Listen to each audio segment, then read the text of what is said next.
Bien, gracias, Cristian. Para iniciar la siguiente ponencia, informar a nuestros participantes que se encuentren presentes en la plataforma Zoom que para tener una ponencia sin interferencias deberán tener sus micrófonos silenciados y sus cámaras apagadas. Evitar problemas de latencia o algo, debido a que el evento será grabado y compartido con todos nuestros participantes. Los participantes podrán hacer sus consultas usando el chat durante la presentación, el cual nosotros estaremos haciendo llegar al expositor, las cuales se resolverán 15 minutos antes de finalizar su exposición. Enseguida doy pase a mi compañero Cristian para la presentación del ponente.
Bien, gracias. Gracias por la invitación, Cristian, Soraya.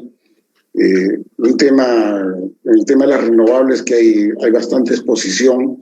Yo entiendo que esto es un evento en el cual se habla mucho de equipamiento, pero digamos el equipamiento no se da si es que las reglas para la inversión y la construcción no existen. Y la idea en esta exposición es decir qué cosa existe en la normativa que permite invertir en renovables y qué cosa falta. Entonces yo voy a entrar a ese detalle en la exposición.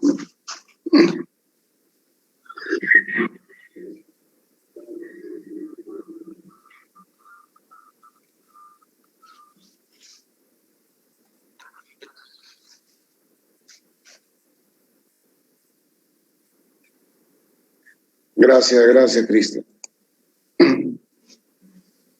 Buenas tardes. Voy a iniciar esta exposición un poco yendo a la motivación, que justamente lo conversaba con Cristian, de que por qué de qué es lo que trata esta exposición. Es un evento en la cual hay mucho de equipamiento, ¿no? Y acá yo no voy a hablar de equipamiento, sino voy a hablar de normativa y de qué motivaciones hay para que haya proyectos de renovables. Que lo que he visto yo en los últimos, esto es un tema que yo lo sigo desde sus orígenes. Los orígenes datan del 2008, empezó la primera, digamos, la legislación que existe, y he visto que no se ha evolucionado. O sea, el mundo de las renovables ha evolucionado, pero en el Perú la normativa y los hechos se han ido quedando en el camino. Ha habido 4 subastas, pero creo que eso no ha sido suficiente. O sea, nos hemos ido quedando en tecnología, nos hemos ido quedando en participación de renovables en la matriz de la demanda, y no lo hemos entendido en el contexto de las renovables, porque es más, este evento, por ejemplo, habla de la producción de generación eléctrica en renovables. Y yo creo que el tema de renovables es más amplio que la electricidad, y que creo que hay que mirarlo en conjunto y cuáles son las motivaciones para desarrollarlo. Entonces, si en el camino tienen alguna consulta de algo que no entienden, me avisan. Esto es un material abundante, o sea, acá hay 95 láminas. Yo me imagino los organizadores lo pondrán a disposición de los participantes. Voy a saltearme algunas por facilidad y por los tiempos de exposición, pero voy a hacer un análisis con bastante detalle, ¿no? Entonces, ¿por qué yo hablo de la imperiosa necesidad de renovables? O sea, yo considero que es hora de que las autoridades que tengan a cargo el sector impulsen más las renovables, que, como le decía, se ha ido quedando en el camino. Un primer tema es, cuando hablamos de energía, no solamente hablamos de energía eléctrica. Y en energía eléctrica sí tiene una relación con los hidrocarburos, porque las termoeléctricas existentes principalmente son a gas natural. Y entonces el funcionamiento de la generación eléctrica, termoeléctrica, que es casi el 50% de la oferta, tiene que ver mucho con el desarrollo de los hidrocarburos. Pero también en el sur, en el caso de Mollendo e Hilo, existen un par de plantas de 720 megas cada uno a gas natural y algo de 690 si funcionan a diésel, que son duales, gas natural y diésel, que se hicieron exprofesamente para el gasoducto sur. Pero como el gasoducto sur entró en problemas y yo le preveo que demora mucho tiempo realizarlo, conozco el detalle, en un momento podemos hablar si lo consultan, esta máquina funcionará en su momento a diésel, hasta que no haya gasoducto sur o alguna forma de llevarle gas natural a esas plantas que existen en Mollendo y Hilo, que digamos en términos de potencia efectiva, ambas suman 1.440 megas. Entonces, pero ahí estamos hablando de que estas plantas, las termoeléctricas que están principalmente en Chilca, y estas unidades duales que están en el sur, en Mollendo e Hilo, funcionan con hidrocarburos. Y entonces la ausencia de hidrocarburos pone en problema estas centrales. Y un primer tema es, ¿por qué hacer renovables? Porque los hidrocarburos en el Perú van en posición declinante. Y aquí lo que estoy mostrando es el petróleo. ¿Y por qué muestro el petróleo? Porque, digamos, el diésel se obtiene por refinación de petróleo. Entonces, cuando ustedes miran las tendencias, de las reservas, que están en millones de barriles, ha habido una caída importante desde el pico 2013 hacia adelante. Hay que recordar que en el periodo 2006-2011, en base a una continuidad de políticas que se habían implementado en el periodo 2001-2006, yo fui partícipe de eso, era director de Perú Petro, en 2006-2011 hubieron una buena cantidad de contratos, se llegaron a acumular como 50 contratos exploratorios, lamentablemente fue fallido, no se encontró. Y luego, pues, de ahí para adelante, desde 2011 hacia adelante, prácticamente no ha habido nuevos contratos exploratorios, es algo muy magro. En este gobierno, un par de lotes en el mar y paramos de contar. Y luego el resto de procesos han fallado. En un contexto así es natural que las reservas sigan cayendo, y en eso estamos. O sea, somos poco atractivos en la exploración petrolera y gasífera, y por lo tanto seguirán cayendo, y eso preocupa desde el punto de vista del suministro de energía, es una motivación para tener renovables. Y así como ocurre en el petróleo, ocurre en el gas natural. O sea, ha habido una caída de las reservas. Por ejemplo, acá este tema de la reclasificación de las reservas, lo que pasa es que cuando hablamos de reservas hay que diferenciar lo que es recurso de reserva. Mucho se ha hablado, por ejemplo, de las reservas de litio. No hay reservas de litio, hay recursos de litio. Entonces, ¿a qué se refiere?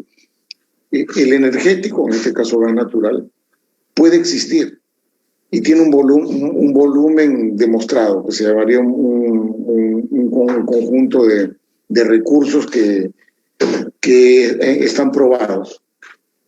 Pero esos recursos se convierten en reservas cuando se demuestra la viabilidad económica de operarlos. Es decir, existiendo el recurso y probado que existe, la inversión que yo realice y la venta del producto me da economía, es decir, me da rentabilidad. Cuando no me da rentabilidad, sencillamente hay recursos, pero no hay reservas. O sea, para que sea reservas tiene que demostrarse la viabilidad económica de la explotación.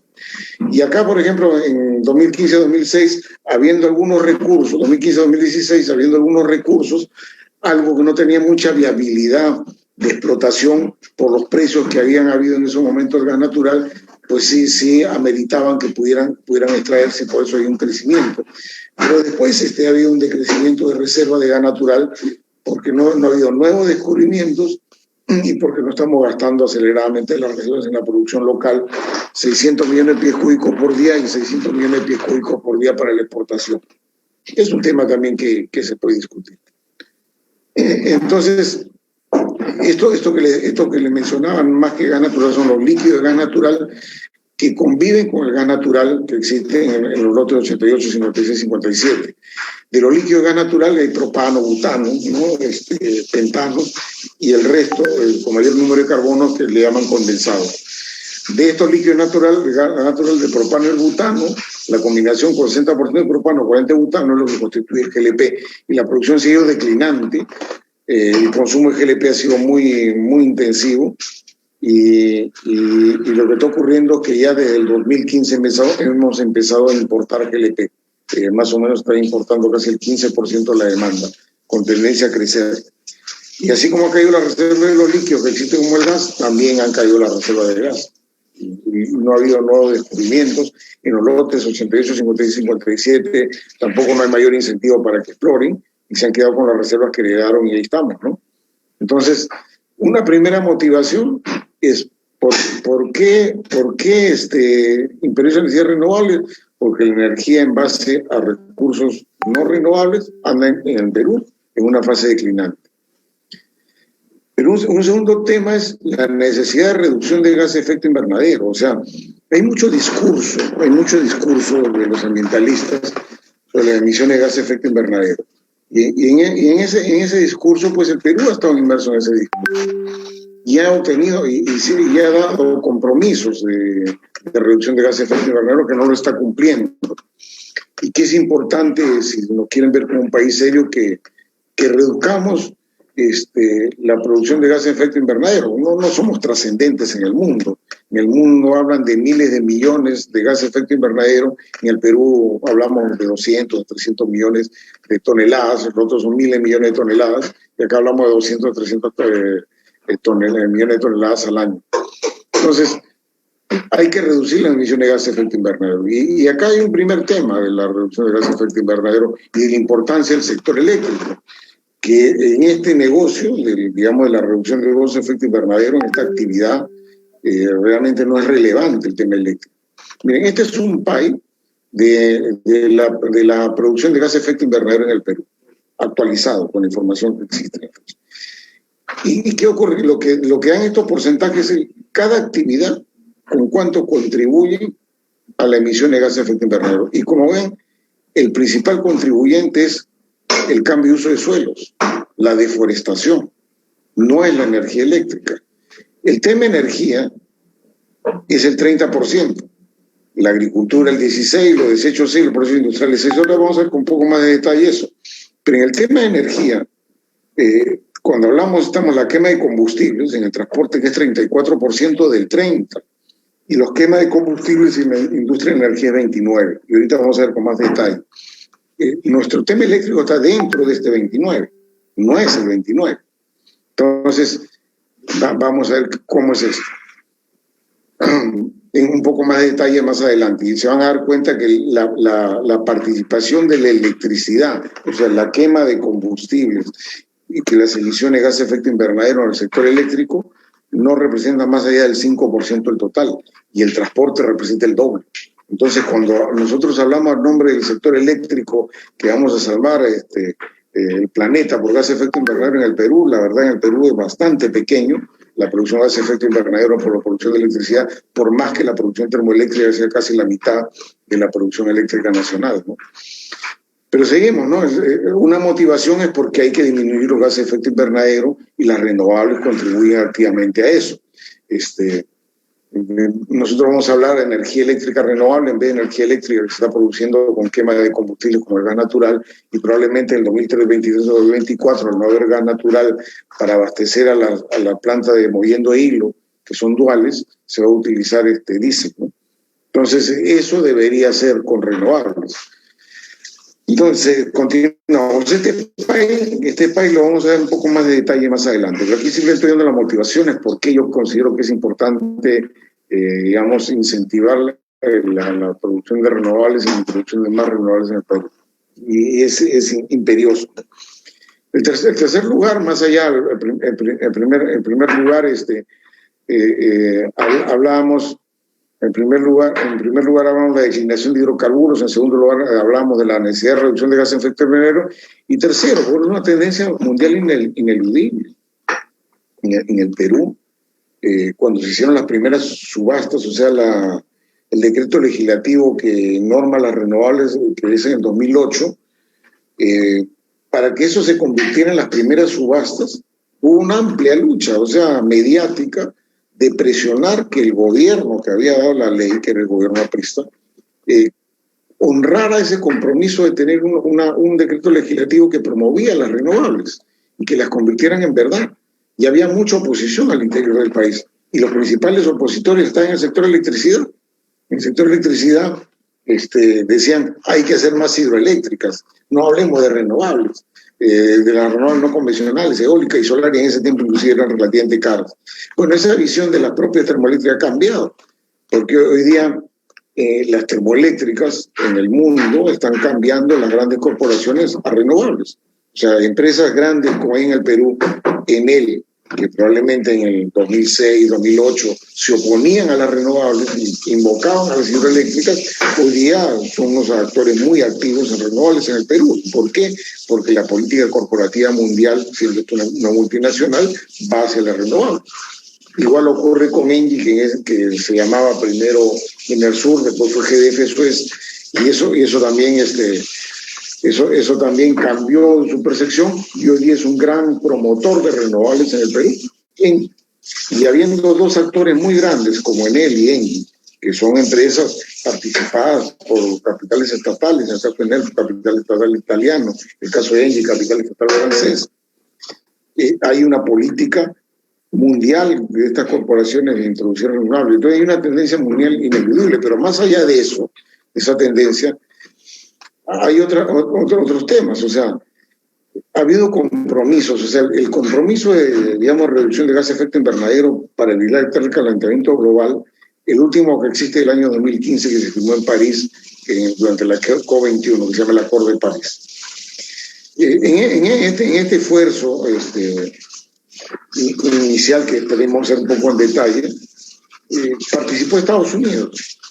Pero luego, ante el cambio de gobierno, porque estamos hablando del tiempo de Barack Obama y el ingreso de Trump, sencillamente fue una marcha atrás. Entonces, el esfuerzo que había costado llegar al acuerdo de París, que había sido el sucedáneo que reemplazaba el protocolo de Kioto, que ya había fracasado en el 2012, tuvo un gran ausente. Y ese gran ausente durante los últimos 4 años, ha sido Estados Unidos.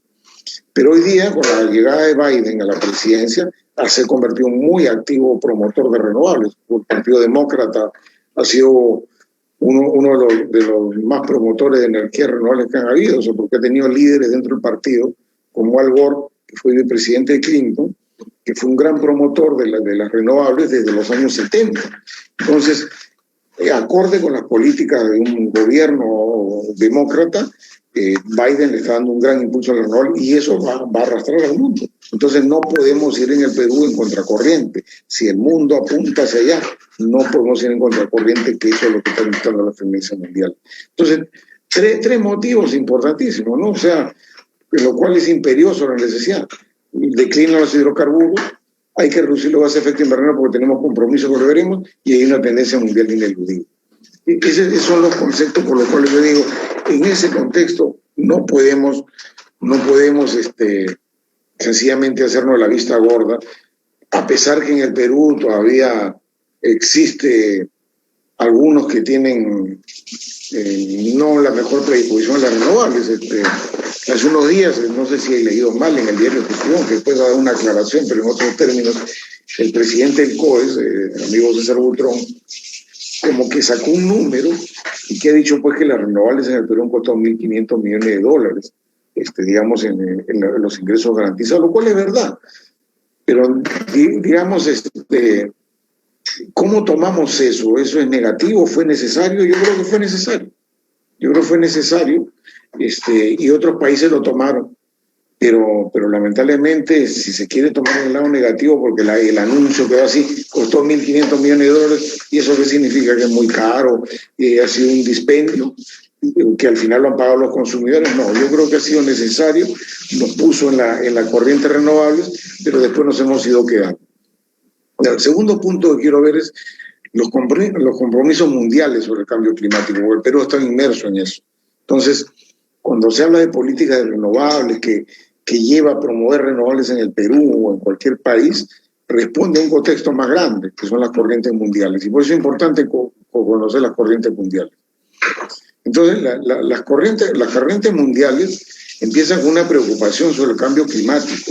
Y esa preocupación empieza en el año 1992. Y empieza las Naciones Unidas y hace una convención que se llama Convención Marco de las Naciones Unidas sobre el Cambio Climático, estas son sus siglas. Eso llevó a la preocupación que había que estabilizar digamos, la emisión de los gases de efecto invernadero en la atmósfera, que estaba ocasionando cambios climáticos severos con serio perjuicio a los países, a la infraestructura de los países. Entonces, ahí fue la primera llamada de atención. Entonces, después de esa llamada de atención, que esa primera invocación al tema, que es la Convención Marco, se quedó que los acuerdos desde la preocupación y pongamos metas a la reducción de los gases de efecto invernadero que están ocasionando cambio climático, esos acuerdos entraron en vigor en 1994. Y en 1994 se convoca al siguiente año, para 1995, una primera conferencia en la cual participan todos aquellos que habían iniciado esta corriente, la Conferencia Marco de las Naciones Unidas por el Cambio Climático. Y entonces ahí empieza lo que llaman la conferencia de las partes, o sea, los interesados en la Conferencia Marco de las Naciones Unidas del Cambio Climático, vamos a reunirnos periódicamente, anualmente, para tomar decisiones. Y esa primera reunión de esa COP1 de 1995. Y así se deriva hasta el 97. En el 97 se hace un protocolo, ya en Japón, que se llama el Protocolo de Kioto, y donde ahí sí se establecen metas. Y se dice, acá hay que poner metas de la reducción de gases de efecto invernadero. O sea, estas preocupaciones, ensayos de cifras, ensayos de meta, aterrizaron en el 97, sale el Protocolo de Kioto. Y el protocolo de Kioto del año 97 estableció compromisos, ¿no? Y luego había ahora vamos a ver después los compromisos del Protocolo de Kioto, y acá estamos los compromisos, ¿no? Entonces, los acuerdos del Protocolo de Kioto, es decir, que ponemos metas de 1997, requiere pues un compromiso de un conjunto de países que van a cumplir las metas. ¿Y cuáles eran las metas? La meta es la reducción de los gases de efecto invernadero 5.2% por debajo, 5.2% por debajo de los gases de efecto invernadero que había en los años 90, 1990. Ese fue el compromiso. Eso significa inversiones, cambiar a las empresas usos y costumbres, cambiar infraestructura. Por eso hay a veces renuencia a esos cambios. Entonces, habiéndose aprobado en 1997, se dio un tiempo para que ahí se contabilizaran los plazos. Entonces ese tiempo en los cuales ya comienza a convertirse esto en mandatorio, en vinculante, fue en 2005. O sea, en el 2005 ya empezó, digamos, a correr los tiempos con compromiso de reducir los gases de efecto invernadero, en el 2008, entre el 2008 y el 2012, al 5,2% menos respecto a lo que había en 1990. Entonces, ese es un poco el antecedente. O sea, luego viene digamos, la generación con renovables, pero es un gran marco mundial. La gente que está en el negocio de renovables no solamente mira el equipamiento, mira el gran marco mundial, mira las corrientes. Y entonces decía, sí, pues, pero y esto de acá, no todos lo van a cumplir. Algunos, sus inversiones, su facilidad de caja, la pueden cumplir, y otros no lo podrán cumplir, a pesar de ser países desarrollados. Entonces, se establece lo que le llaman el anexo 1, que es un conjunto de países, la mayoría son países desarrollados, en los cuales se puede hacer intercambio. Es decir, un país quería comprometerse a reducir, por ejemplo, 5,2 y tenía un horizonte hasta el 2012, entre el 2005 y el 2012 a reducirlo, de repente lo conseguía antes. Y digamos, si lo conseguía antes y podía tener un excedente sobre la consecución, ese excedente se lo podía comprar un país que se comprometía y que no podía cumplir. Entonces, y se estableció un mecanismo que se llama el Comercio Internacional de Emisiones. Entonces, los países del anexo 1 podían intercambiar, digamos, excesos sobre el compromiso favorables que un tercero no podía cumplir en su país, pagando un dinero que es lo que se llama, pues, el Comercio Internacional de Emisiones, y se emitían unos papeles que se llaman bonos de carbono. Posteriormente se incluyen más países del anexo 1 para que hagan este comercio. Y entonces se establecen documentos, digamos, unidad de reducción de emisiones, pero se veía que en los países en desarrollo había más facilidad para reducir gas de efecto invernadero. Y entonces dijeron, vamos a considerar los países en desarrollo que puedan cumplir más rápidamente una reducción y comprémosles a ellos esos excesos que han conseguido con inversiones que son más fáciles. Entonces se estableció otro mecanismo que se llama Mecanismo de Desarrollo Limpio. Y ahí se emitieron lo que llaman documentos certificados de bono de carbono. Eso es el concepto con el cual se comienza a mover. O sea, cualquier proyecto desarrollado por un país, digamos, del anexo 1, que son principalmente países desarrollados que vienen a Latinoamérica a desarrollar energías renovables, ganan derecho de mecanismo de desarrollo limpio, y esos derechos que ganan se convierten en papeles, que se mide un papel por una tonelada de carbono, y eso permite, digamos, negociar y generar unos ingresos colaterales a los ingresos obtenidos por la venta de la energía. Entonces, este es parte del negocio de las renovables. Entonces, esto de acá se ve muy poco, digamos, en el concepto del negocio, pero esto es una cosa que existe. Bien, entonces ya habíamos visto el marco que se había establecido como meta, los mecanismos, y luego pasó el tiempo, pero llega el 2008, el 2012, y no pasaba nada. O sea, ¿por qué? Porque los países no estaban cumpliendo. O sea, desde el 2005, entrar en vigor al cumplimiento del 2008 al 2012, ya se veía que no se iba a cumplir. Y comienzan a buscarse mecanismos alternativos. Entonces, a partir de la COP17, que es de 2011, antes del vencimiento, ya se comienza a hablar de crear unas nuevas metas, un nuevo acuerdo. No se ha cumplido, la situación económica no lo ha permitido. Y así comienzan a evolucionar las COP, y hasta que llegamos a la COP20, que se realizó en Perú, que es el año 2014. Entonces, la COP20 era un evento preparatorio en la cual se decían cuáles son los parámetros que vamos a utilizar para tener nuevos compromisos a largo plazo, ya que Kioto ha fracasado.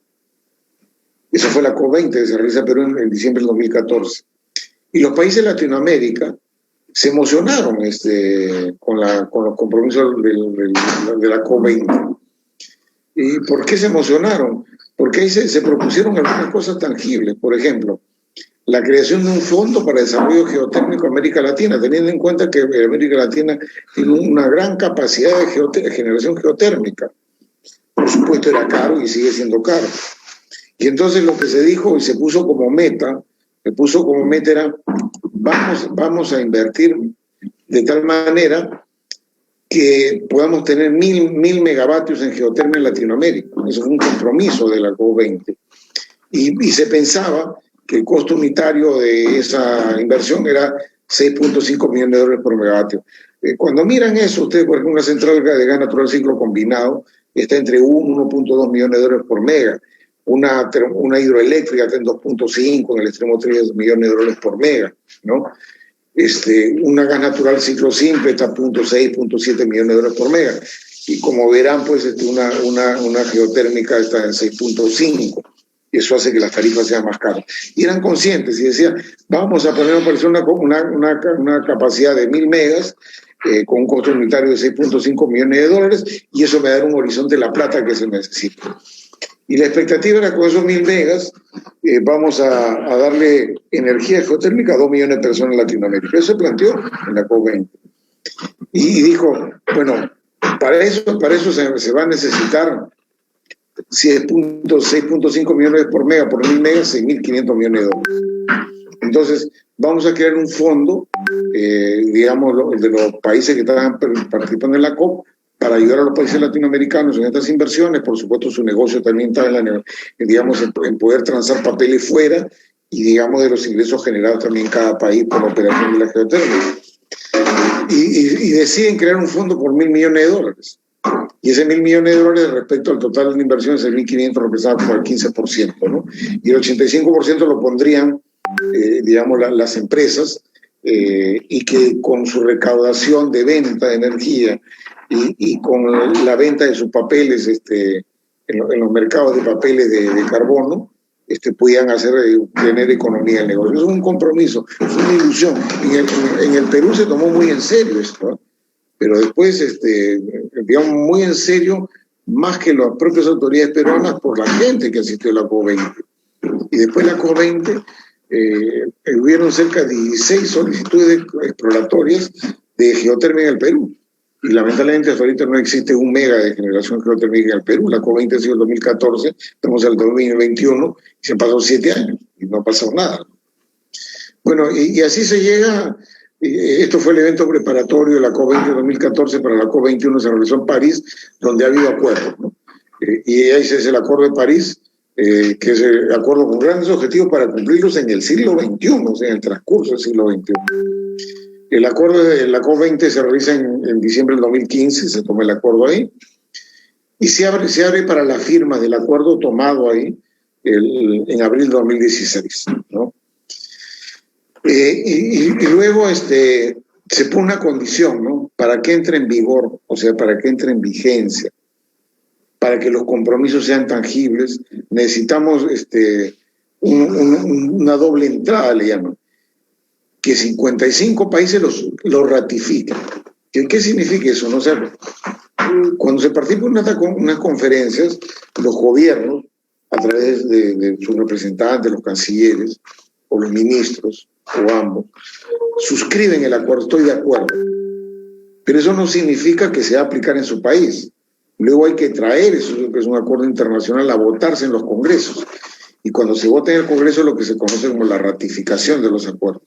Entonces, la condición que se puso es esto que se ha acordado en el 2015, que se ha abierto para la firma de 2016, hagamos que para que entre en vigor, para que entre en vigencia, 55 países deben firmar, pero a la vez los países que lo firman en conjunto deben representar el 55% de las emisiones globales. Eso se comenzó a cumplir a partir de noviembre del 2016 y de ahí para adelante ha habido ya 100 países involucrados, 125 países involucrados con la ausencia pues, de Estados Unidos, que era una ausencia lamentable. Más bien se caminó en contracorriente los 4 años de gobierno de Trump, pero ahora se está retomando. Biden ha dicho que va a ratificar el acuerdo, lo cual lo va a tener que llevar al Congreso americano, pero no hay duda que lo van a obtener.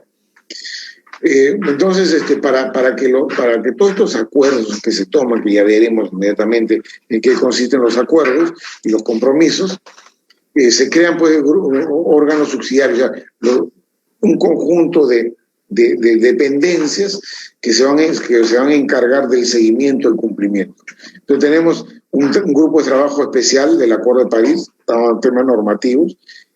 Otro es que supervise la ejecución o ayuda a la ejecución, pero hay temas de carácter técnico y tecnológico. O sea, ¿con qué lo hacemos? Pues, o sea, vamos a ir no solamente por energía eléctrica, vamos a ir también por los combustibles de los vehículos, eso se llama biodiesel etanol, ¿no? Vamos a ir por la reforestación, que en el mundo es el gran causante de los gases de efecto invernadero. En cada uno de esos aspectos hay que invertir, y hay que invertir con tecnología para que no se produzcan los gases de efecto invernadero en cada una de esas áreas.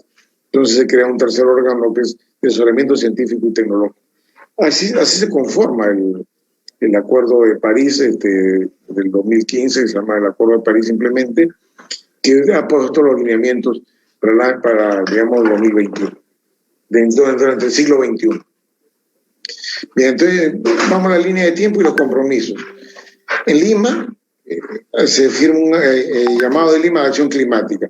Eso es el documento base en las cuales se iban a tomar compromisos en la siguiente COP, que fue la de París en el 2015. El evento fue trascendente en Perú.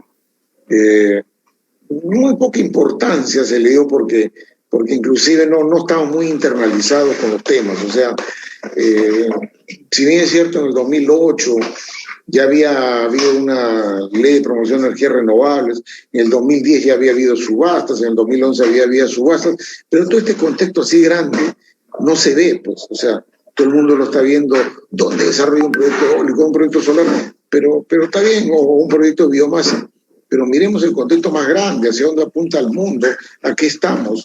Entonces se le dio poca importancia a esto, un despliegue mediático, pero muy poco aterrizable que el Perú.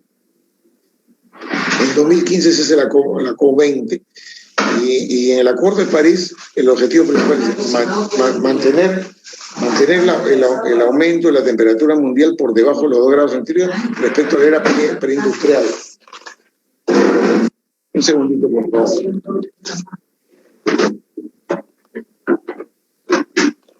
Entonces, eso de la era preindustrial se refiere al calentamiento de la Tierra en el periodo 1850-1900.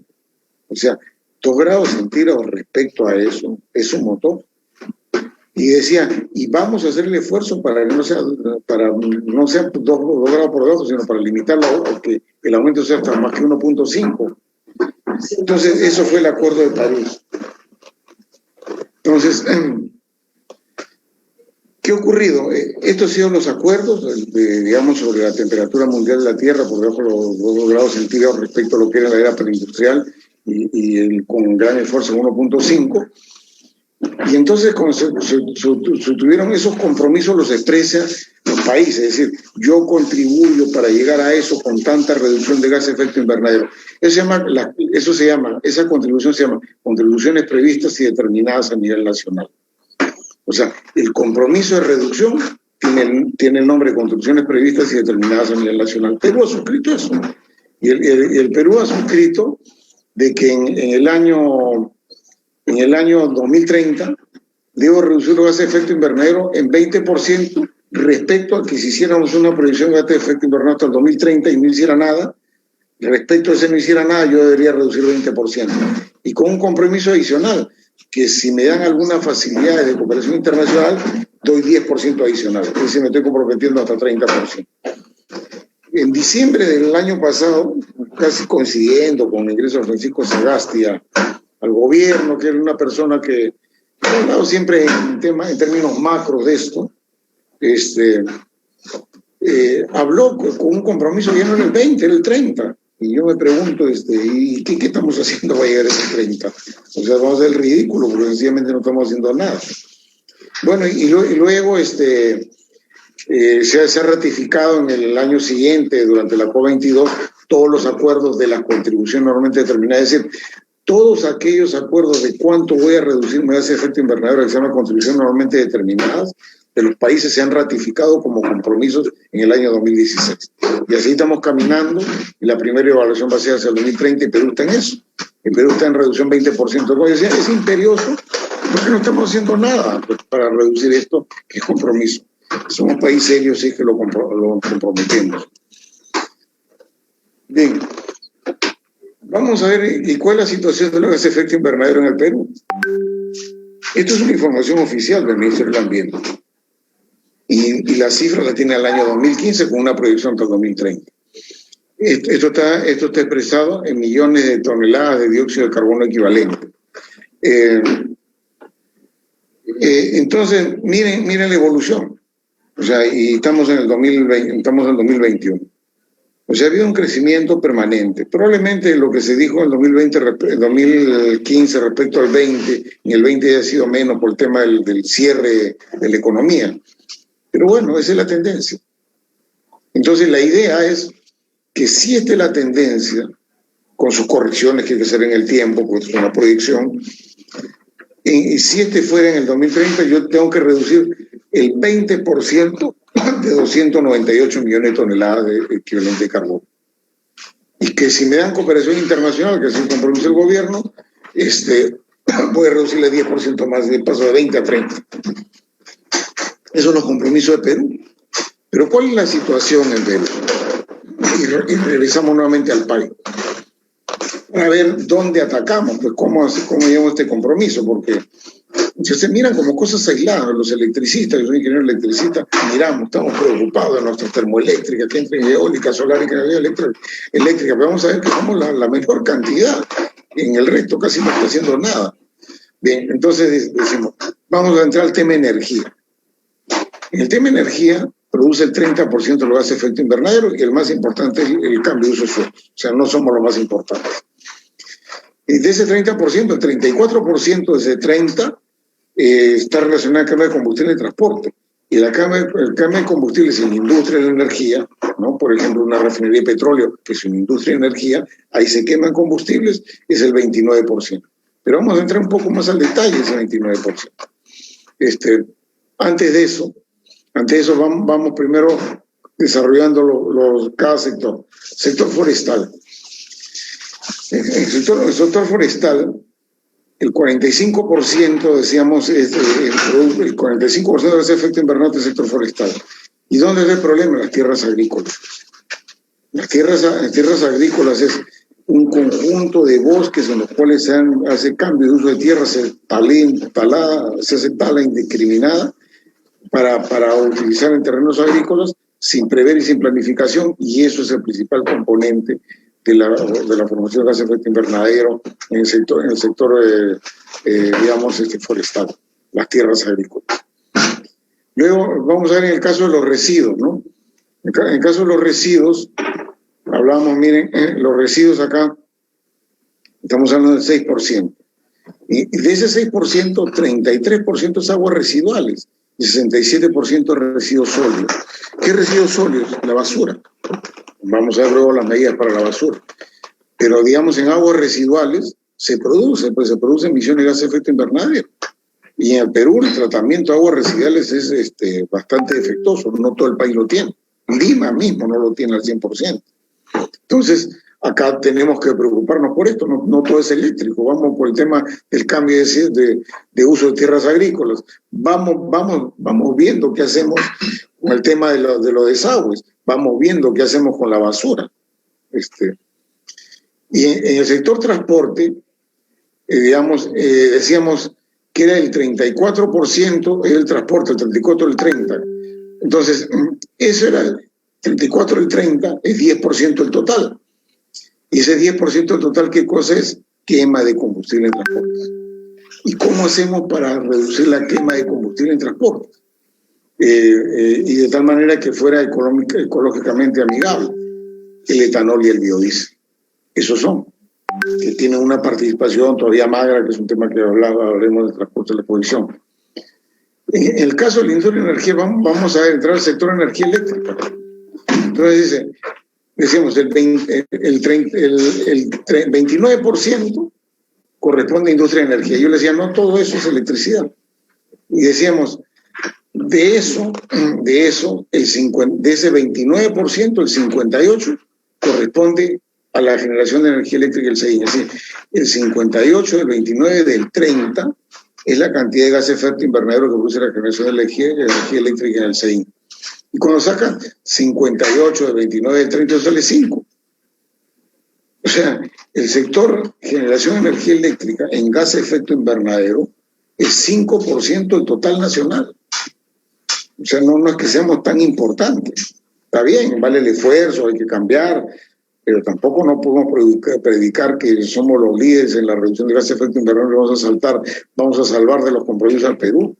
Hay que verlo con los otros temas. Entonces, 5% de SEIN, gas de efecto invernadero, 10% de transporte. Hay que hacer algo con el transporte, ¿no? Hay que 6% y son los desechos, de los cuales el 33% es de desagüe y 67% de basura. 45% es de deforestación, de los cuales 59% tiene que ser con el cambio de uso de la tierra. Entonces, todo este tipo de cosas son superiores al 5%. Nosotros estamos en este 5%. Entonces, con esto no estoy diciendo que no hay que hacer nada. Predicamos mucho en el Perú, digamos, sobre el tema del ambientalismo, sobre este 5%. Y no es que estemos en el liderazgo de esto, ¿no? Pero bien, vamos a ver cómo es las medidas para el cumplimiento de los compromisos de la COP21. Entonces, yo lo primero que decía era, ojo, tenemos que mirar la deforestación. Porque si vamos a hablar de ambientalismo y vamos a hablar de energías renovables como una forma de reducción de gases de efecto invernadero, tenemos que aplicar la deforestación. Y en el Perú se viene deforestando a más o menos 164.000 hectáreas por año. Y en las regiones, son las regiones de selva las más afectadas. Hay algunas regiones en Loreto, digamos, en la frontera con Colombia, hay una reserva comunal que es muy afectada. Y hay que preocuparse, porque ya tenemos, desde el 2001 al 2020, que hay una contabilización, tenemos 3 millones de hectáreas deforestadas. O sea, un hectárea es una manzana. 3 millones de manzanas, digamos, urbanas, equivale la deforestación en el Perú. Y hay que hacer algo por eso. Entonces, cuando hablemos de leyes de renovables, del cambio climático, empecemos por eso, por más que seamos electricistas. Entonces, ¿qué hay que hacer? Reforestar. Entonces, una de las formas de la reforestación asociada al sector energético es el cultivo de la palma aceitera. Pero acá la palma aceitera, en el Perú se le está haciendo una fama de deforestar y no de reforestar. ¿Y qué se toma como referente? Malas prácticas que hicieron Indonesia y Malasia. No es el caso peruano.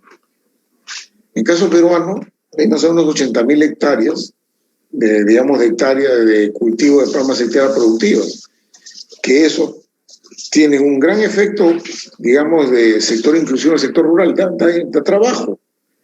Es un gran sumidero de gas de efecto invernadero. Es un cultivo alternativo a la hoja de coca. Y digamos, de la palma aceitera, el fruto se utiliza para producir aceite de palma, y el aceite de palma es el biodiesel. Y el biodiesel se mezcla en el Perú obligatoriamente con el diésel del 5%. Y aquí se otorgan, en este negocio, la cadena productiva de la palma, 48.000 puestos de trabajo. Esto está asociado con nuestro sector. Pero es una tarea amplia. La discusión sobre el tema de la palma aceitera es una tarea muy amplia. Es una guerra que viene desde el año 2003 y estamos en el 2021, han pasado 18 años, yo les he seguido con mucho detalle y no terminamos. Hay temas de dumping, hay temas de oposición de las propias petroleras, hay un tema de los enemigos de la palma aceitera, que tienen intereses. Entonces, este es un largo camino por recorrer. Ya estamos entrando al tema energético, porque energía no solamente es electricidad, energía son los combustibles, y el biodiesel es un combustible, con implicancias, una serie de implicancias: subir gas de efecto invernadero, crear trabajo en el sector rural, 48.000 puestos de trabajo en la cadena productiva, cultivo alternativo a la hoja de coca, y bueno, y una industria del biodiesel. En el caso de los residuos, vamos a referirnos a los residuos sólidos. Miren, en el Perú lo que normalmente se ha acostumbrado para la recolección de basura es tener botaderos de basura, no rellenos sanitarios. El relleno sanitario es una área, digamos, estructurada, en la cual, ¿qué es lo que hay que hacer?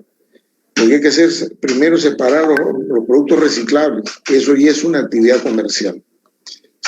Separar lo inorgánico de lo orgánico, lo inorgánico lo que se puede reciclar, y luego lo orgánico, en campos organizados, producen metano, más o menos a lo largo de 3 años. Y ese metano se puede utilizar en la generación de energía eléctrica. Entonces, en el caso de Lima, miren, en el caso de Lima, tenemos estos rellenos sanitarios. En el Callao, ¿no? Tenemos un relleno sanitario. En Lurín, otro relleno sanitario, son rellenos organizados. En Guaycoloro, que es en Guarauchilí, relleno sanitario. Y tenemos también en Caraballo, en Zapayal. 2 empresas solamente, Innova y Petramás. Y estos números que aparecen en recuadros son, digamos, las miles de toneladas por día que se procesan ahí. O sea, 1.6 más 4, más 1,4 son 3, 3 más 4, 7, más 1, 7, 8, 7. Eso es en Lima.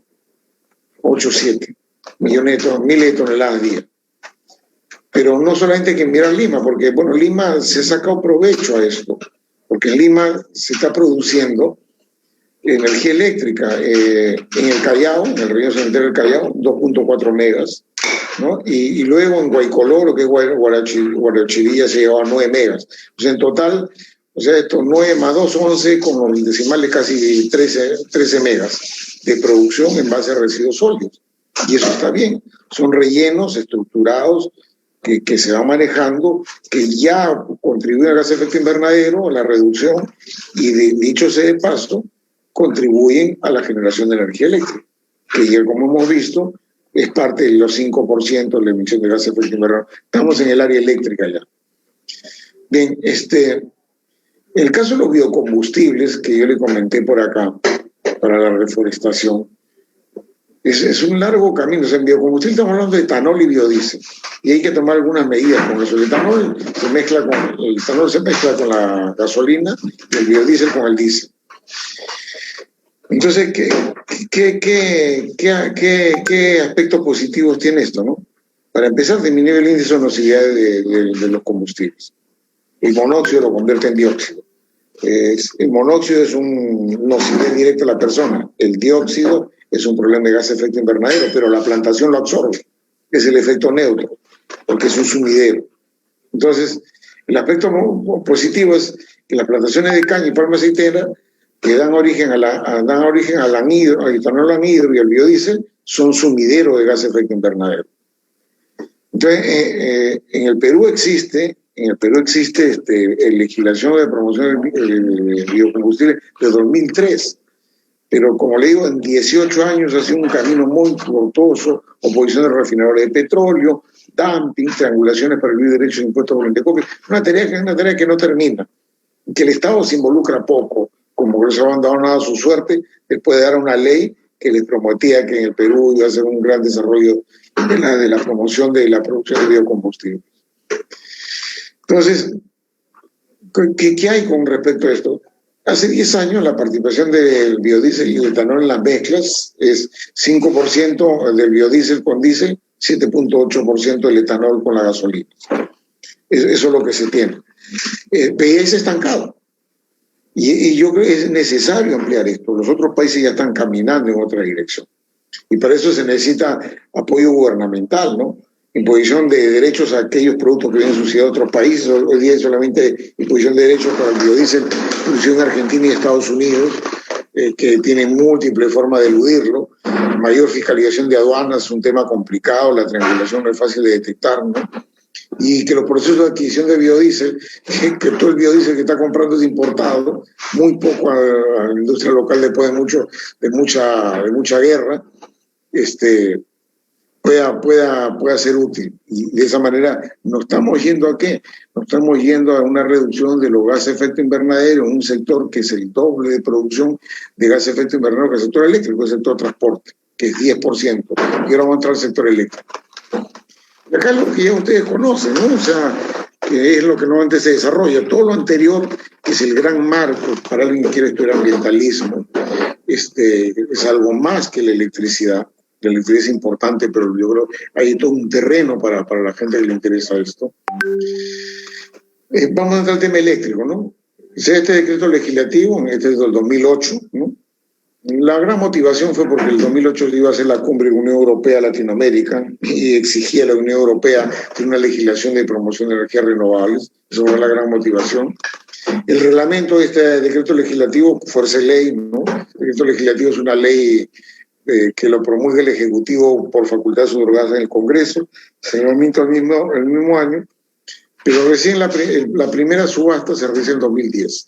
Empieza la convocatoria en el 2009, se realiza la subasta en 2010, en el interior una gran lucha al interior del país, ¿no? Gran oposición a que hicieran subastas. Y la segunda subasta fue en el 2011. Y hubieron dos reglamentos, pues el reglamento del 2008 y el reglamento del 2011, donde se mejoran algunas cosas que voy a mencionar rápidamente, ¿no? Bueno, antes que eso, ¿no? La ley, o sea, el decreto legislativo 1002 decía que la participación era del 5%. ¿El 5% de qué? Eso es importante. Y el 5% era del consumo nacional de electricidad. ¿Y qué cosa es el consumo nacional de electricidad? No es el consumo presente. Es cuando yo hago una subasta, la cantidad de energía que va a introducir esa subasta, hablando en términos de energía y no de potencia, va a ingresar, se estima, entre 2 a 3 años adelante.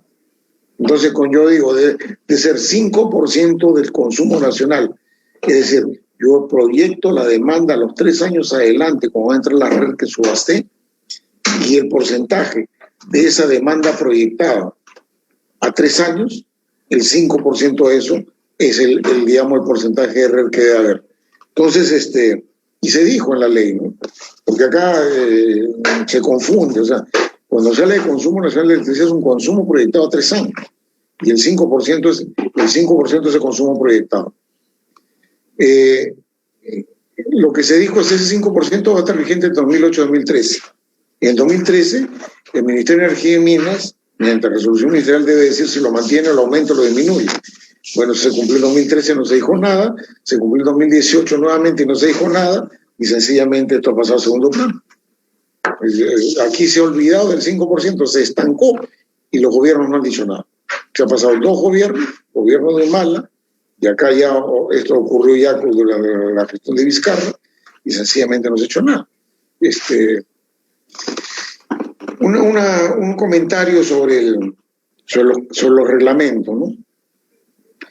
El reglamento del 2008, lo que decía, el consumo nacional tengo que mirarlo en la proyección a 3 años adelante, ¿no? Y lo que pasa es que cuando yo convoqué el 2009, mi convocatoria del 2009, que se ejecute el 2010, puso como condición que entraran las operaciones del 2012. Pero como estoy convocando el 2009, yo tengo que tomar una base para la proyección de la energía, y la base que se tomó para la proyección de la energía era la energía cerrada a diciembre del 2008. Entonces, como debería medirse el X% al año que ingresa a la red, se hizo la proyección del 2008 al 2012. Pero la pregunta es, ¿cómo proyecto? ¿Cuál es la variable autorizada para la proyección? Y nada, pues podía hacer cualquier cosa.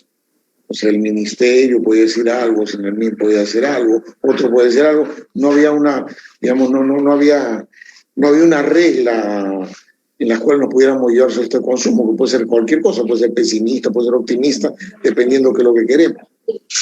Y en el 2011 este reglamento se cambia. ¿Para introducir qué? Para introducir que la tasa de crecimiento para la demanda, porque estamos mirando de energía proyectada y sobre todo calculamos el X%, debe ser la tasa de crecimiento de la demanda que se utiliza en la fijación de las tarifas en barra, que empiezan a funcionar en mayo de cada año. Entonces, cuando hablamos ya de acá para adelante, la tasa de crecimiento de las tarifas en barra utilizada para proyectar la energía en los años siguientes, es el referente para calcular como proyecto de energía para la fecha en que espero que ingresen renovables y hay que calcular el X% en el caso peruano, 5%. Esa es una aclaración importante. Un poco el resultado de la subasta, ya han tenido algunas charlas sobre esto, así que yo no me voy a detenerme en esto, salvo unas cosas, miren. Este ya es el resultado de 4 subastas. Se requirieron 4 millones de megavatios hora, pero se adjudicaron 2.600.000. El factor de planta promedio, 46%. Y esto acá, esta energía en potencia, que significó 700 megas. Y el precio monómico, porque aquí se ofrece a precio monómico en las subastas, de las 4 subastas salió 69, ¿no? Entonces, estos son el precio promedio ponderado ya de las 4 subastas. $69 aproximadamente megavatio hora son los compromisos iniciales de energía adjudicada. El tema de la hidroeléctrica no entra en la contabilización del 5%, eso yo creo que es un tema que hay que corregir, porque esto es RER también, la hidroeléctrica hasta 20 megas, se ha adjudicado 570 megas, factor de planta .76, y el monómico 55, un monómico bastante bueno, potencia de energía hoy día, el precio a nivel de generación está más o menos 52 energía, 11 potencia, estamos hablando de 63. Es un monómico RER de hidroeléctrico 55, muy buen precio. Bien, esto describe un poco lo que pasó año a año, eso lo pueden revisar con detalle, no me voy a referir a eso. Y luego voy a referirme allá al resumen, ¿no? El monómico, digamos, el precio promedio ubicado al monómico 69, ¿no? Y vamos a ver cómo nos cargan la prima, ¿no? Porque esto ha sido una gran discusión, ahora que la guerra eléctrica, que se supone que la guerra eléctrica termina mañana con una resolución de los Ciberlín, que va a ser de amplia discusión en los próximos días, porque ahí supuestamente termina la guerra eléctrica. Bien, la red, como diversas cosas, aparte de la transmisión, se carga en la tarifa de transmisión. La tarifa de transmisión solamente tiene de transmisión 3 más 6, 9, ¿no? De 18, o sea, el 50%, y el resto son otras cosas. Pero de eso, 4.8, estamos hablando de la transmisión en dólares por megavatio hora, 4.8 representa digamos, la red. O sea, la red tiene un peso importante dentro de los cargos que se hacen por transmisión, ¿no? Estamos hablando de una cantidad importante, casi 5 contra 18, ¿no? Y eso equivale inclusive 4 más que todos los cargos de transmisión del sistema principal, que es el sistema antiguo que se heredó. El sistema garantizado es una nueva línea que hicieron después del año 2006. Entonces, tiene un peso. Y cuando el presidente del COE se refirió a los 1.500 millones de dólares, se refirió a esto justamente. Esto lo han cargado los usuarios. ¿Y cómo se carga, no? Estas líneas son los precios promedios ponderados de cada subasta, pero me voy a referir a la última. O sea, cuando hacemos el promedio ponderado de todas las subastas, es decir, precio que se adjudicó el monómico por la cantidad de energía y por todas las subastas, el precio promedio ponderado monómico es 67.05. Y esto que está acá es el costo marginal. Entonces, la diferencia entre este precio monómico promedio ponderado y el costo marginal, esta diferencia es lo que se carga en la transmisión. Y eso representa estos 4.85, ¿no? O 4.86 si quieren, 4.86 entre 18.25, estamos hablando que el cargo por prima RER está representando el 27% de los cargos por transmisión. O sea, tiene un peso bastante alto. Pero valió la pena porque al final tenemos RER en las cuales el precio ha bajado significativamente. Por ejemplo, una solar que en la primera subasta del 2010 estaba arriba de los $200 megavatio hora. Hoy día ha costado 48 la última subasta, pero en Chile ya está en 20, en subastas posteriores. Y el caso de las eólicas, que en las primeras subastas estaba alrededor de 80, ahora está en cerca de 38. Entonces, se ha reducido significativamente y esos precios permiten perfectamente, es decir, que son monómicos. Estamos hablando de 48 solar, 38 eólico, y el 48 se convirtió en 20 en el mundo real, monómicos, pero un monómico del parque hidrotérmico está por 63. O sea, pueden competir perfectamente. Después veremos cómo. ¿Y qué significa esto en una factura? Porque mucho se habla pues del impacto de esta carga o prima red, que es toda esta diferencia entre el precio promedio ponderado y el costo marginal. ¿Qué significa? Y aquí tenemos puesto en dos niveles, ¿ya? La tarifa de usuario final en BT5B, ¿no? Y para eso tomó un caso de un consumidor de 143 kWh mes. Y entonces decimos, la factura en soles de ese cliente, por todos los conceptos, es 116.83. Esos 116.83, ¿no? Cuando hablamos en dólares por megavatio hora, son casi 215 dólares megavatio hora, por todo concepto. O bien en el mercado libre se ha tenido clientes de 200 kilos, estos son clientes por supuesto domiciliarios, ¿no? 215. Con las distorsiones que ha habido en el mercado libre, tenemos precios monómicos de 31 dólares megavatio, que si le suman la transmisión y todo no llegan a 50 contra 215. Pero eso es una distorsión que es un tema a discutir después. Ahora, ¿cuánto pesa el RER, digamos, porque acá hay un cargo RER, ¿no? En toda esta factura. Ese cargo RER es 4.87 soles de toda esta factura. El cargo RER representa 4.2 de la factura. O sea, el RER nos cuesta 4.2% de la factura. En un cliente de media tensión que hacemos el mismo ejercicio, el cargo RER representa 1.8 de la factura. Ese es el impacto tarifario del RER. Bueno, ¿qué ocurre en la región? Voy a hacer muy rápidamente. Miren, en Chile, la legislación RER es de abril de 2008 y en el Perú es de mayo de 2008. O sea, empezamos casi iguales, con un mes de diferencia. Nosotros empezamos un mes después. El concepto era lo mismo: biomasa, hidráulica menor a 20 megas, regenerador no convencional, geotérmica solar y marítima. Todo esto está en la legislación peruana también. Bien. Pero en Chile en el Perú se ha establecido 5% de la demanda futura que llaman consumo nacional. Pero en Chile, y se estableció en el Perú que cada 5 años debía decirse algo. O sea, en el 2013 debía decir el ministerio, subo, disminuyo, mantengo el 5%. No dijo nada hasta ahora, ¿no? Se han pasado del 2013 a la fecha, se han pasado 8 años de silencio, ¿no? En Chile sí, en el 2013 también se pusieron una meta de decir algo. Y esa meta significó incrementos importantes en las renovables. ¿Cómo manejan las cosas en Chile? O sea, los retiros arriba de 200 megas, aquellos que retiran arriba de 200 megas, tienen la obligación de inyectar RER en estas cantidades. Entre el 2010 y el 2013, 5%. Y a partir del 2013 hubo una progresividad, ¿no?, que iba aumentando, 6 hasta llegar al 20, al 2025. O sea, el 2020 es 12. Eso significa, bajo esta ley, que era aquellos que entraron a partir del 2013 debían cumplir con esto. Por supuesto, los anteriores tenían un escalonamiento que sigue incrementando, pero los nuevos tenían un escalonamiento mayor. Entonces, esto Chile ya siendo igual que Perú hasta el 2013, del 2013 para adelante, sencillamente se establecieron metas mucho más ambiciosas y eso le ha permitido crecer. Ahora vamos a ver cómo ha crecido. Miren, este es el caso del RER Chile, cómo ha crecido, ¿no? Esto acá es solar, principalmente.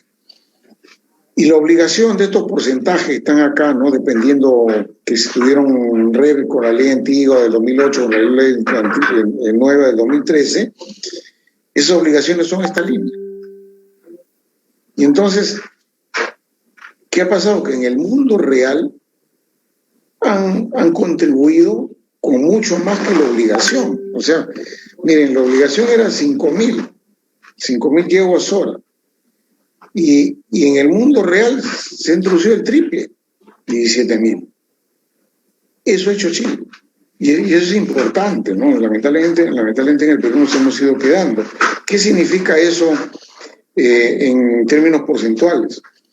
En términos porcentuales, la obligación era 7.9, mezclando lo del contrato antiguo y lo nuevo, o sea, el 5, el 2020 es 7.9, pero en términos reales están en 23.7. Y nosotros seguimos en 5. Estamos quedando. Y por eso yo hablaba de un principio de imperiosa necesidad, ¿no? Y en Colombia ha habido, digamos, la legislación posterior, más se apuntaba a lo que existía acá, ya un poco la descripción, no será muy larga. Es un poco la evolución en Colombia. Yo diría que en Colombia le han dado mucho digamos, a las hidros, ¿no? Pero acá en la estadística colombiana no diferencia la hidro no convencional de la convencional. Poco la eólica, ¿no? Bastante residuos sólidos, aunque aquí aparece una singularidad a partir del 2015, una reducción importante, que no hay explicación, o sea, la información oficial no le encontré una explicación porque esa reducción importante, y esta es una información oficial del regulador colombiano. Los colombianos andan, creo, detrás de Chile, y nosotros nos estamos pareciendo cada día más a los colombianos que recién han tomado ¿cómo se llama? El curso de esto. Y tenemos que apuntar a nuevas tecnologías, o sea, muy rápidamente la termosolar, o sea, que va combinando la reflexión solar con calentamiento de agua y genera esto una cantidad de electricidad, casi una planta a vapor, y permite inclusive acumular energía. Pero ¿cuál es el problema? El problema que tiene la termosolar. La termosolar son los altos precios, $182 de megavatio hora. Entonces, esos precios todavía son prohibitivos. ¿Por qué? Por los costos de instalación están entre 3.7 y 8.7 millones de dólares por mega. Les recordaba que en el Perú las hidroeléctricas, que son las más caras, están en 3 millones de dólares por mega. Y bueno, y esto se da hasta 8.7. Le decía que un ciclo combinado cuesta 1.2 millones por mega. Esto acá todavía falta desarrollar. Todavía, yo creo que esto todavía no maduró lo suficiente. Por repente va al fracaso, a pesar que existe en el mundo ya 6.300 megas. Esto es casi cercano a la máxima demanda peruana. Bueno, y lo otro que está desarrollándose muy rápidamente, y el Perú debería intervenir, eso es la eólica marina. Es decir, la instalación de plantas, de torres de generación de energía eólica en el mar, donde hay mucho más constancia en el viento. Entonces, eso ahí ha prosperado muy rápidamente y ya los precios van entre 48 y 60 dólares megavatio hora, bastante apropiados, ¿eh? En el Perú, como le decía, el parque hidroeléctrico está en 63, y acá ya esto está consiguiendo precios de 48 y 60 y 100% renovable. Entonces, importante. Parques grandes, a 600 megas, el más grande, el Reino Unido, 1.200 megas, y acá están los países donde hay. Y bueno, y los retos que tenemos, pues, ¿no? Tenemos que reducir la emisión de gases de efecto invernadero o gases contaminantes, emisión de ruidos. Tenemos que disminuir los retos que tenemos en el Perú. Y bueno, uno de esos es que se cubre el tema de los automóviles eléctricos. Que la variedad es eléctrico, digamos, el híbrido que tiene parte de combustible, parte eléctrico, el 100% eléctrico. El gran problema que tiene esto es los precios todavía están altos de los vehículos. Y luego, claro, ¿cómo se evalúa esto? ¿No? Porque se evalúa no solo por el costo inicial, sino por el costo de operación y mantenimiento futuros, atrayéndose a valor actual. Pero no estamos para eso todavía. No estamos para eso. Los países europeos están apostando mucho a esto, ¿no? Pero bueno, hay que ir introduciendo poco a poco el auto eléctrico. Le dejo ahí la información. Y luego tenemos la tecnología del hidrógeno, que camina muy rápidamente. En Chile tienen ya, digamos, un plan nacional para inversión de 5.000 millones de dólares. Estamos hablando de qué diversidad, pues hidrógeno verde, que es la producción del hidrógeno, requiere mucha energía eléctrica. Y esa energía eléctrica que se utiliza podría ser energía eléctrica RER, con lo cual se llama hidrógeno verde. Puede ser también que esa energía provenga del líquido gas natural, y eso se llama energía azul, o podría ser que la energía venga de petróleo, que se llama hidrógeno negro. Debemos apostar al hidrógeno verde.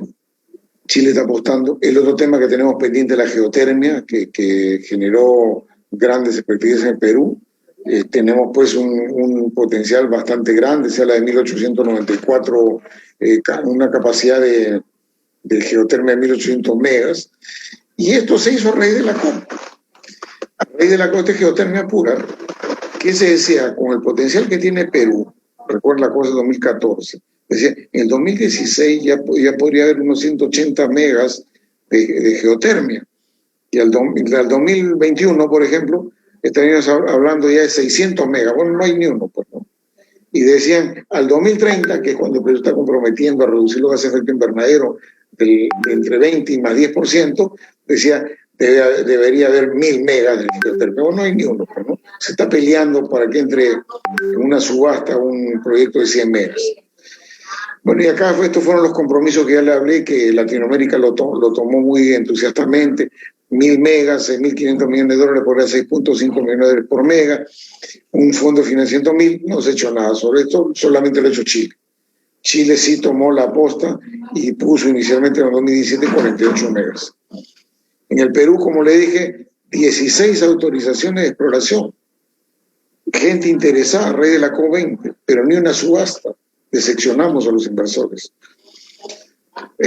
Un poco los precios de geotermia pues van de 63 y hasta 135, realmente anda por los 100, y eso es lo que un poco que ha corrido la autoridad, pues el parque hidrotérmico anda por 60, 63, es muy caro, pues yo creo que vale la pena, pues porque ya podemos sacar las eólicas y las solares, las podemos sacar de las subastas, porque ya tienen vida propia.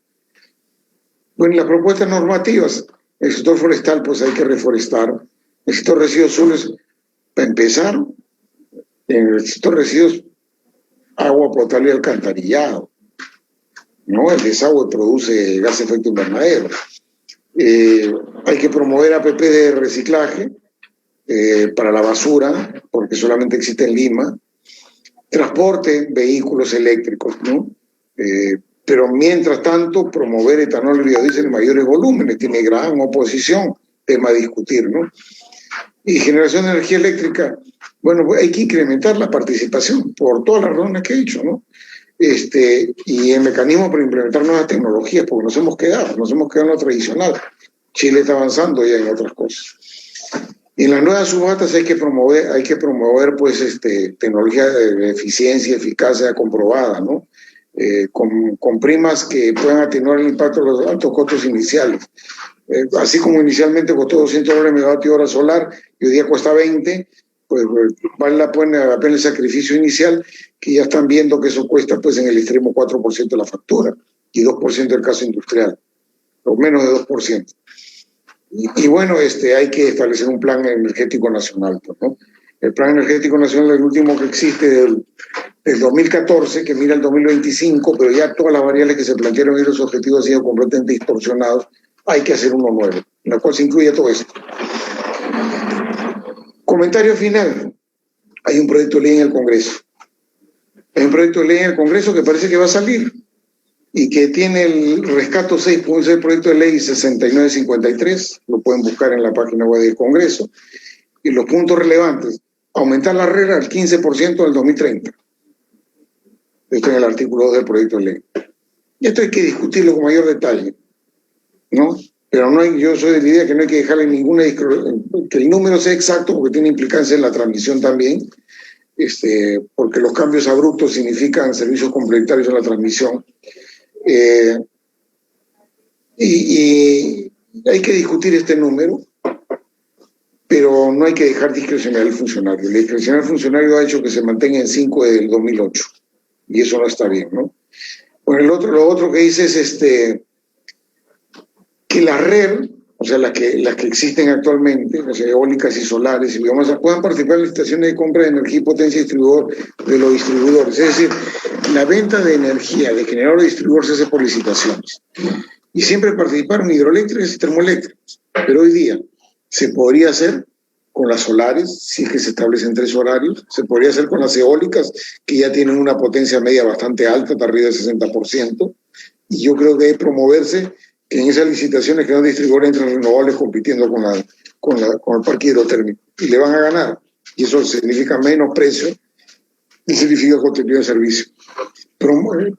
plantea hacer un plan nacional de desarrollo de hidrógeno verde, pero lo incluiría en el plan energético nacional, porque cuando hace planes en paralelo, nunca se termina, nunca se hace nada. Establece una obligatoriedad de geotermia en la próxima subasta. Yo creo que es hora que se le dé un espacio para no decepcionar a todos aquellos 16 empresas que vinieron o 16 proyectos de exploración que creyeron en la COP20, y que en los sistemas aislados, tipo Iquitos, se haga subasta para RER, no me parece mal, ¿no? Y lo que me llama la atención, piensa establecer un canon para RER, ¿no? Que es un tema que hay que discutirlo, porque esto puede ser un desincentivo a la RER.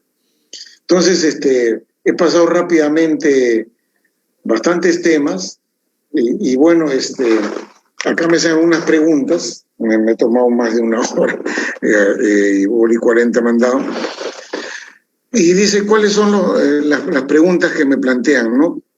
A ver, dice, ¿cuáles son las expectativas y cuántos serían los precios monómicos considerados para la quinta subasta RER? Bueno, primero, ¿habrá quinta subasta RER? Depende de la autoridad de turno. Yo qué es lo que pienso de la quinta subasta RER. Yo creo que ya sacaría de la subasta RER a las eólicas y a las solares. Que ellas intervengan en licitaciones generador-distribuidor, y para eso lo único que necesito es que a las solares le creen un horario diurno, cuyo comportamiento en horario diurno, más o menos de las 7 de la mañana a las 5 de la tarde, es muy bueno. Sus factores de planta son casi igual que la potencia instalada, casi el 100%. Entonces sacaría eólico y solar. ¿Y quién dejaría una quinta subasta? Biomasa. La biomasa sigue siendo cara, $70 megavatio hora monómico. Recuerda, el parque hidrotérmico entre 60 y $63 megavatio hora. Depende mucho del tipo de cambio, si es que hablo de 60 o 63. Pero la biomasa hay que incentivarla. La biomasa, que como les manifesté, biomasa de residuos agrícolas, de residuos urbanos, hay 12 megas aprox. Es insuficiente y hay que dar salubridad en todo el resto del país. O sea, no puede ser posible que tengamos botaderos. Tenemos que dar rellenos sanitarios. Y el negocio de la de la producción RER con biomasa de residuos urbanos es un negocio integrado. ¿Qué significa integrado? La empresa tiene que entrar a la limpieza de distritos, recolección de la basura, es decir, llevársela, llegar al relleno sanitario y clasificación, inorgánicos y orgánicos, y de los inorgánicos separar los reciclables, que es una actividad comercial lucrativa, y con los orgánicos hacer un relleno sanitario estructurado, que a la larga, a los 3 o 4 años, produce generación de energía eléctrica. Eso es lo que debe promoverse, pero en todo el país. Medio Lima son 12 megas. El Perú más o menos tiene la misma cantidad que Lima, o sea, se podría esperar que en el resto de provincias exista 12 más, y en la otra parte de Lima, de residuos sólidos, en los cuales no hay generación RER, 12 más, podríamos ya 36 megas probablemente. Pero sí, ya que me preguntan precio, $77 megavatio. ¿Qué se esperaría de las solares? Bueno, lo que hay hoy día en los precios de los solares, $20 megavatio. Pero ya yo diría, no vamos a la subasta, vamos a la suministro de generación distribuidor. Favorecería un montón a todos los consumidores tener una red solar que en el día tenga un precio de $20 megavatio hora en la generación. Monómico. Eso sería muy importante, significaría una disminución tarifaria importante, y estás introduciendo red con todos los beneficios de la red. Entonces, ¿qué más pondría yo en la subasta, ya que saco eólicos solares? Pondría la geotermia. La geotermia, yo creo que hay una oportunidad. Chile ya creció en geotermia, empezó con 48, ahora anda más de 70. Es una alternativa. Hay un potencial.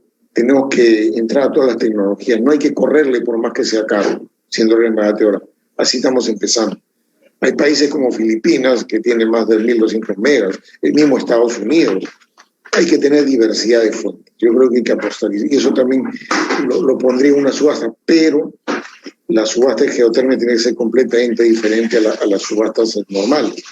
Porque primero en la geotermia, cuando ofrezco una cantidad de energía, es un estimado, que la única forma de comprobarlo es cuando perforo un pozo. Cuando perforo un pozo estoy invirtiendo 20, 25 millones de dólares. Y cuando perforo el pozo puedo confirmar mi estimado o sencillamente puedo desestimarlo. Y en ese momento yo podría abandonar el proyecto. Esa legislación así, para la geotermia hay que crearla. Hay que crearla para apostar a geotermia. ¿Y qué más? Yo creo que la eólica marina ya inclusive hay que promoverla. Inclusive podría entrar a la licitación de generador distribuidor, pero hay que promoverla. Y estamos hablando, como han visto ustedes, 48 dólares megavatio hora, monómicos. Esos son los precios que se esperarían. Pensar en termosolar está muy caro, más de 180 dólares megavatio hora. Experimental no viene al caso todavía, ¿no? Y sí, ese es un plan del hidrógeno que todavía no tenemos una cosa muy clara de los costos, ¿no? Si bien es cierto, puede tener energía, que es un gran demandante de energía para su proceso de la producción de hidrógeno, una energía barata como la eólica o la solar. Sin embargo, la producción propia del hidrógeno tiene ciertos costos, y la creación de baterías de hidrógeno tiene otros costos. Entonces, y la logística tiene otros costos. Todavía eso hay que pensarlo bien, pero hay que empezar a estudiarlo. Chile ya está en eso. Y aquí me hacen una pregunta que es de lo que va a ocurrir mañana, pero en buena hora, no tengo que correr, ni yo me he pronunciado mucho sobre esto, ¿no?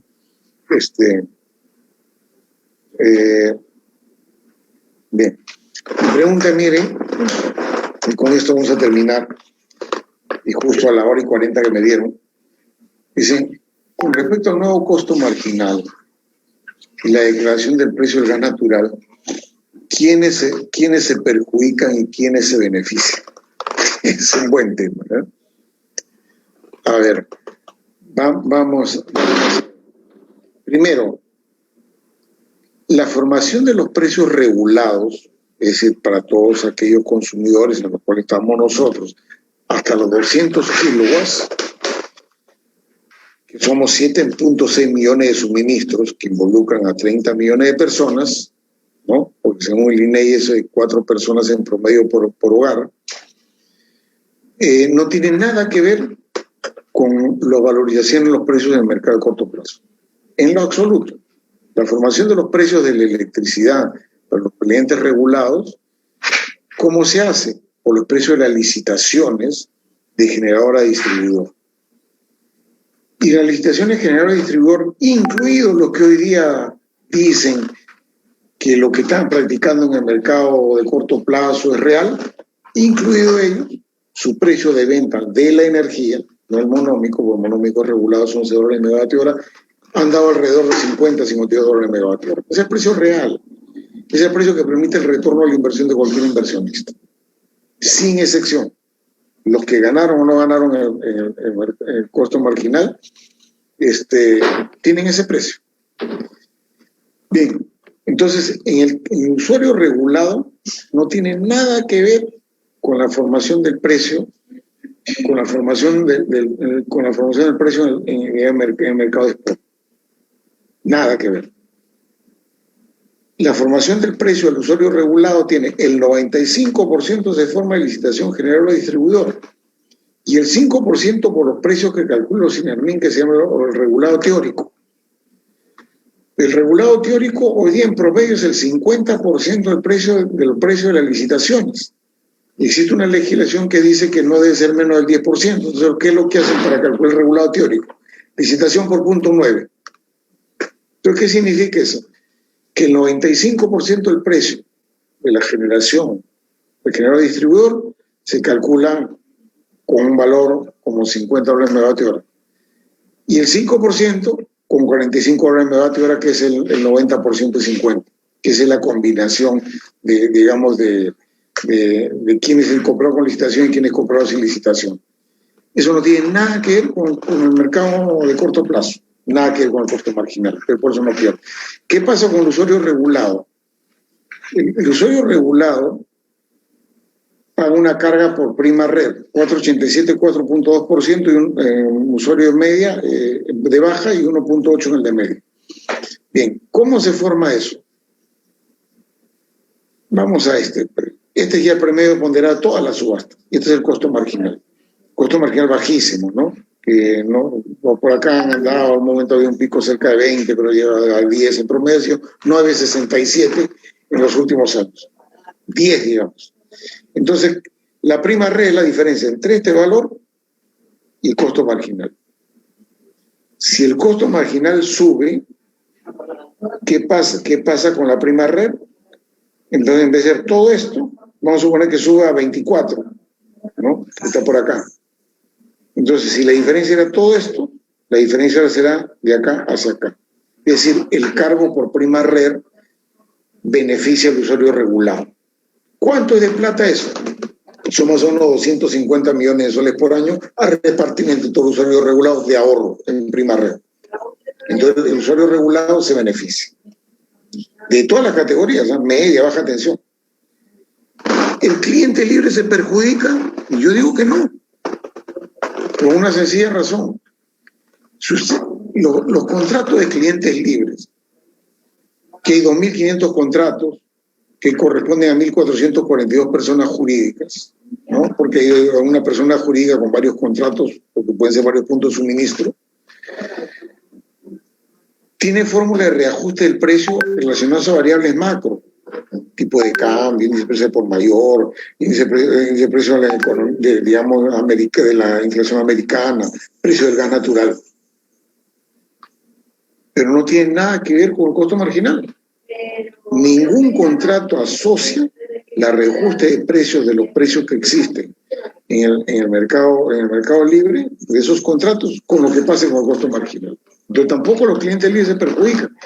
¿Quiénes se perjudican? Bueno, en el mercado libre se ha estado comprando a $10 megavatio hora más o menos. Y se ha estado vendiendo desde $20 megavatio hora.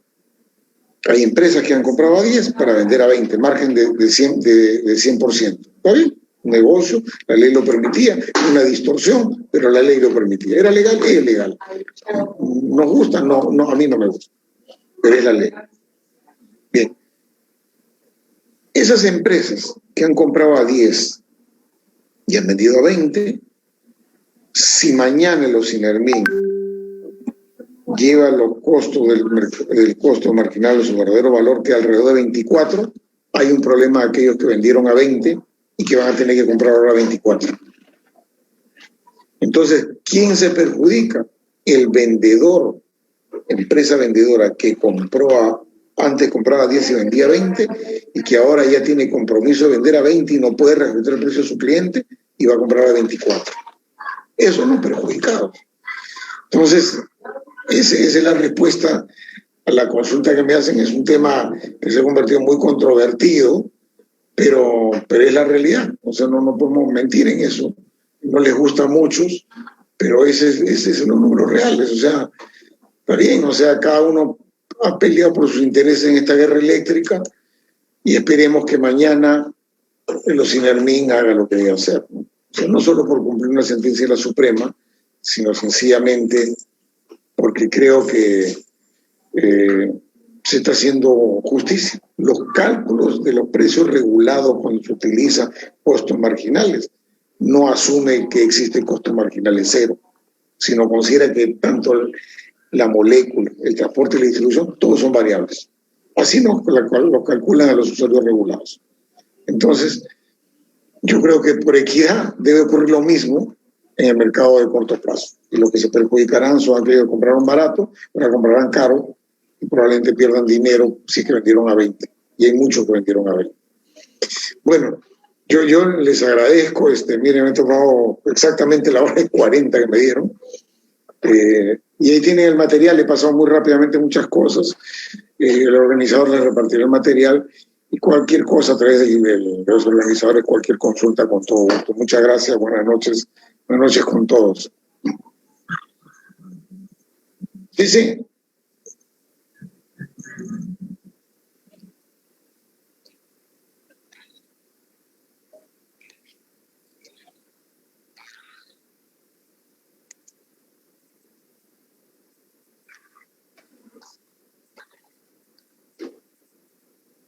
Sí, por supuesto.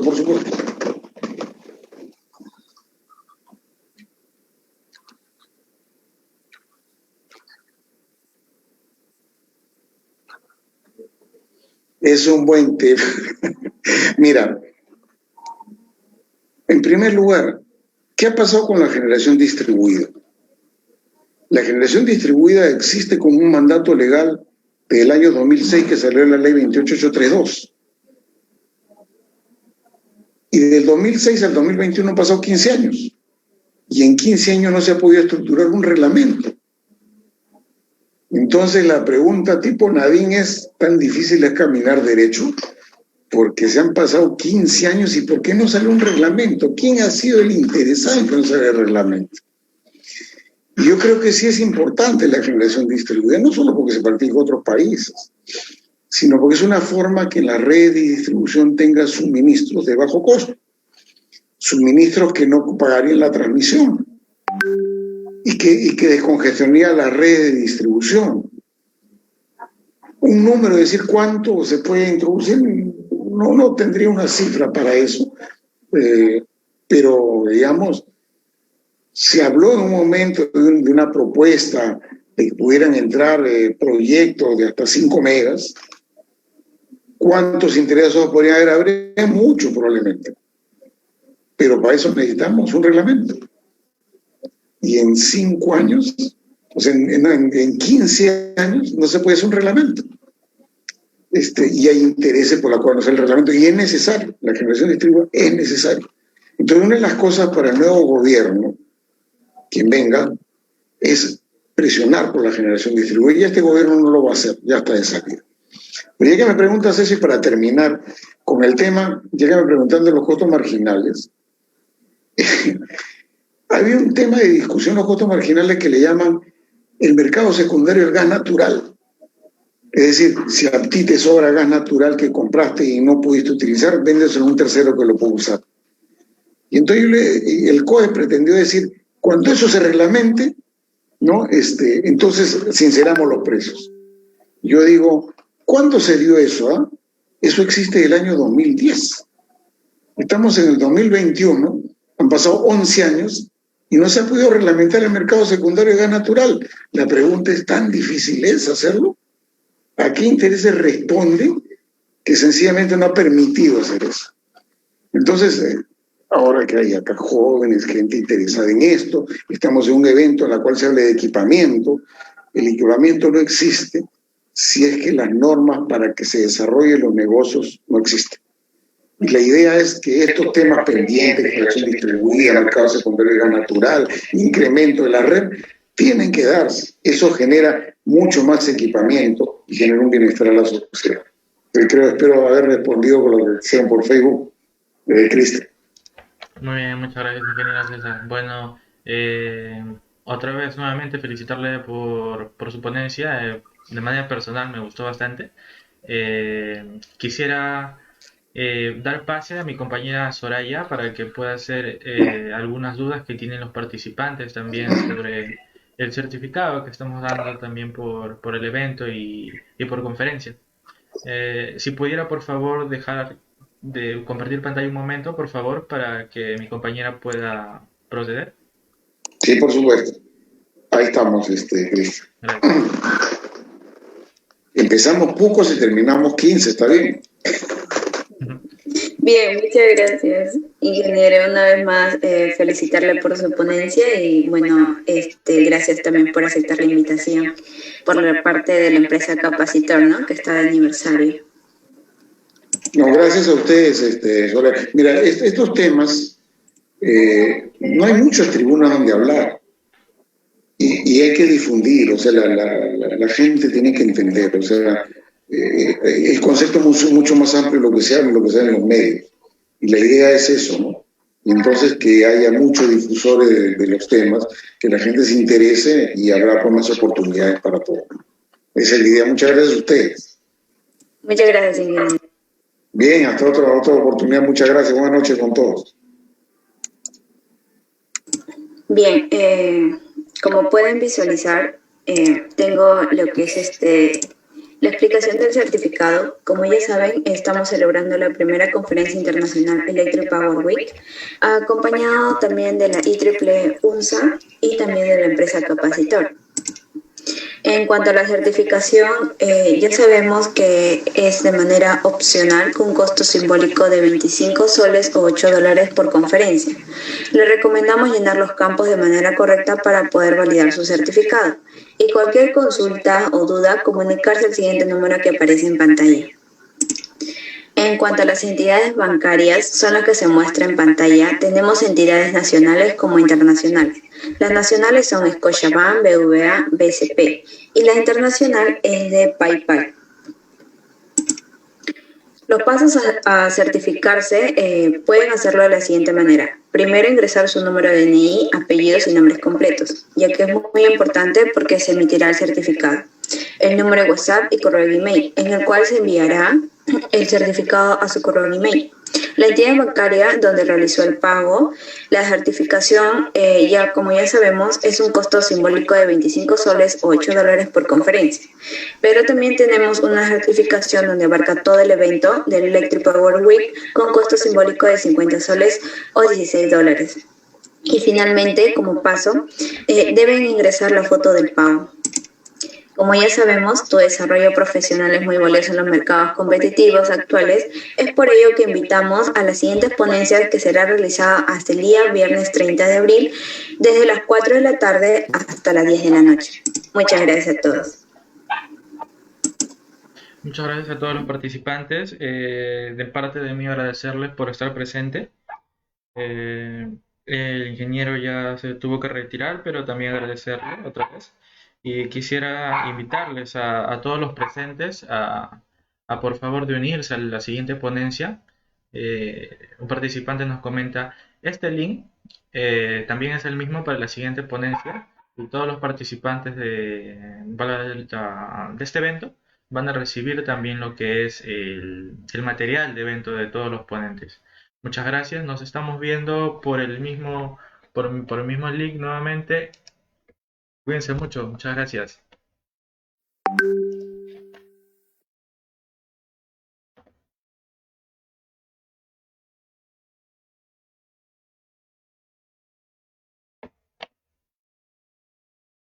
Ahora voy a copiar el link por aquí, disculpen, del certificado.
Ahí tienen el link del certificado. De igual manera, a las 8 nos estamos viendo, también tendrán el link de certificado. De igual manera, podrán encontrar el link de certificación en nuestra página de Facebook.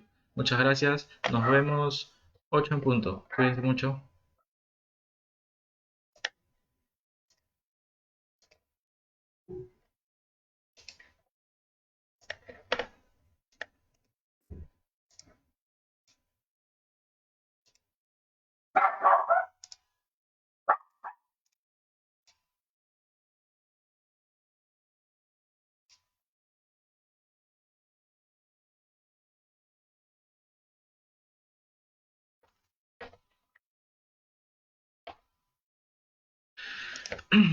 Soraya, ¿me escuchas?